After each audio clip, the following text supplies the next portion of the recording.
Hey, this is Majin, and here's the final comic pull list reviews for 2017. So let's get on with it. We actually have a little bit more books this time. We'll start off with Teen Titans number 15. This is part 3 to the Super Sons of Tomorrow story. Overall, it's an okay story. It's basically the future Tim Drake coming back into time going, okay, well, Batwoman was going to kill everybody. Okay, well, no, okay, now it's Superboy. Superboy John is going to kill everybody, and we need to stop him because massive destruction. And then we have the Teen Titans of the future coming back into time to basically go, hey, Tim, you're not, come back to the future. Now, while that's going on, you have some interactions between the Teen Titans and Tim, future Tim, and then you also have some stuff with the Damian and John because they've escaped. Now, I thought that part with those two kids was, while it wasn't the most awe-inspiring conversations ever written, it was still, I thought it was a nice interaction between the two. Now, this part here I thought was just average. It's just basically bad guy posturing, good guys, posturing, but nobody's really making any threats on each other because we don't want to fight type thing. And I think that there's parts of this book I think that DC really missed an opportunity to really dive into, the characters more and how they interact with each other, really built up more about Tim Drake being an idiot from the future, trying to blow things. Try to prevent people from going crazy and causing massive damage. Because, like in Superboy's case, he basically exploded. He became like a solar flare type thing. So, I think there needed to be more dialogue of that kind of stuff, just building up. Because not everybody's going to read detective, so it would have been great if they built this up more. I understand they tried to, but I think that the way they did it, while it's average, I think it was a potential missed opportunity. Overall, the story's okay. We know how it's going to end. They're gonna pull Tim Drake back into the future or something to that effect, and he'll escape again and at some point in time. So, I don't know. It's all right. Dark Knights, number 1, Hawkman, found. I really like Hawkman. I need to state that part first.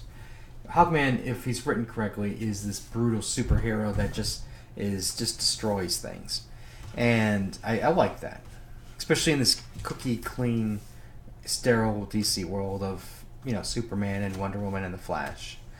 Now this one, to me, it was really boring because it goes through this cycle of, in a sense, death or life, death, and it's like Hawkman's flying. Oh no, and then he crashes, and then he has to go through this thing over and over again. He fights some random people like that. The fighting parts I appreciated. I liked it. The art was good. All that part was good, but if you at least for me, when you compared this to the other Bat stories, this one was just, I don't know, I just didn't like it as much. Plus, you get Judge Dredd, Hawkman, and I was just like, I don't know. I just thought this thing could have been better. Maybe I'm missing something here, but I thought that it just missed the mark. Doomsday Clock, number 2. You have the Watchmen, coming from their world to DC's world to look for Dr. Manhattan. And I don't know. I really liked the first issue. But the second issue, I don't know. To me, I don't think it held up as much. I think it did a lot more in terms of pushing the story to where it needs to the ending. because you have, basically they're looking for the two smartest men, and that's Bruce Wayne and Lex Luthor, and it's kind of like it's like basically it's exactly what you would expect. Like everybody wants to see Rorschach meet Batman, so they make that happen, type thing. And then they bring back somebody who was dead from the previous one, Watchmen series, and I don't know. It's like there's.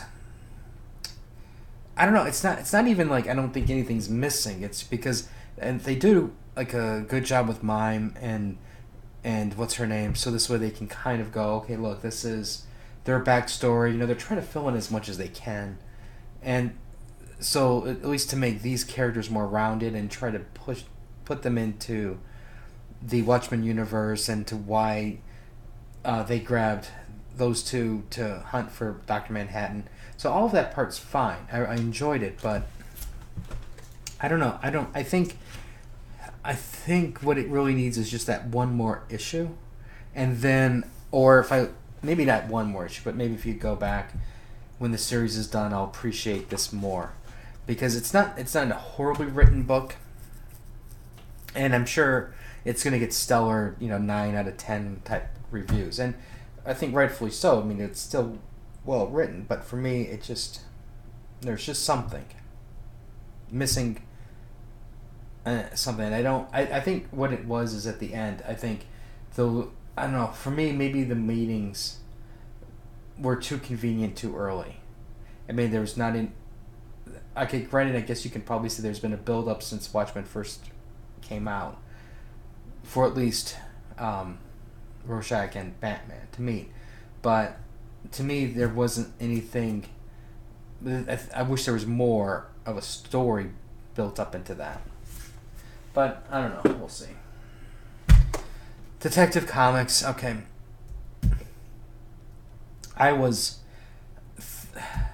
See, this is what really upsets me about American comics, is in that you have Batman who goes into Arkham Asylum to take care of business, and then it's Batman versus, like, everybody.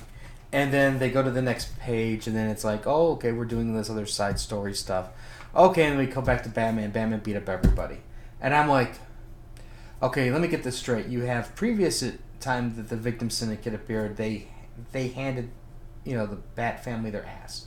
And then Batman now goes into Arkham Asylum with those guys plus the guards who have been turned, and he just beats everybody up, and it happens that we don't even see this fight.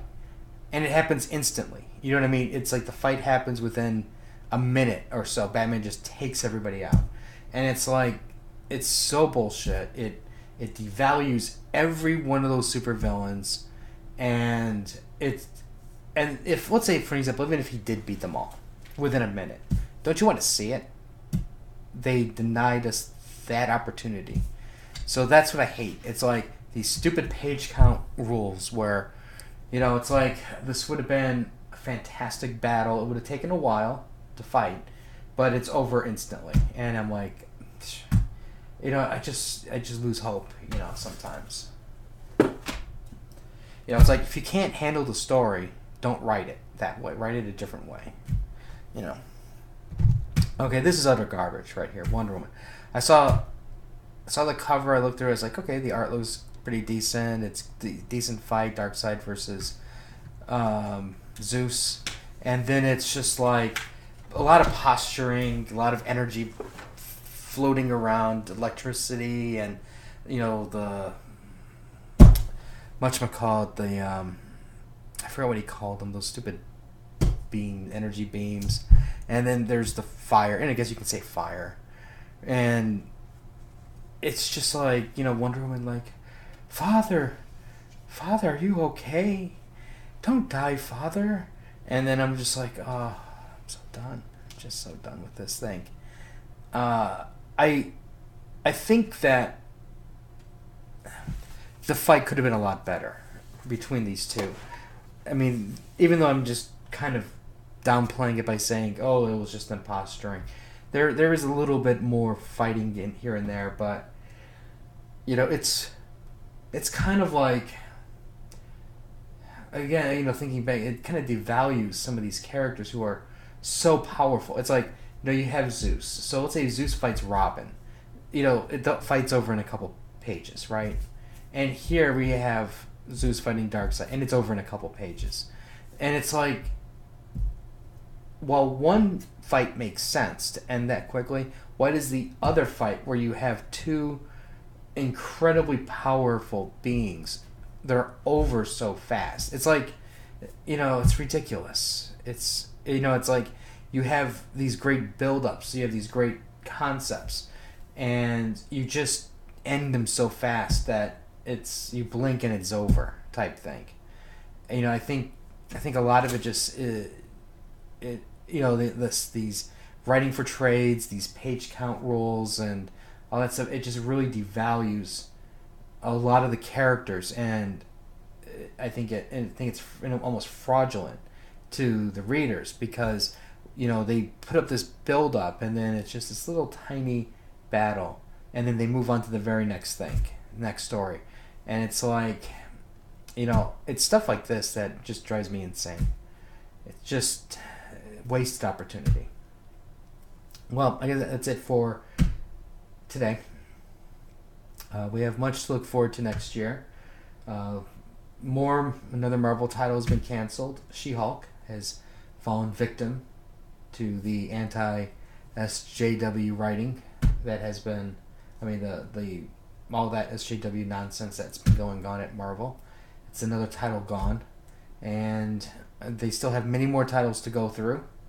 So hopefully, CB will clean house even more and get really talented people who know how to write versus people who look the part to write these stories, and then Marvel will be put on the right track.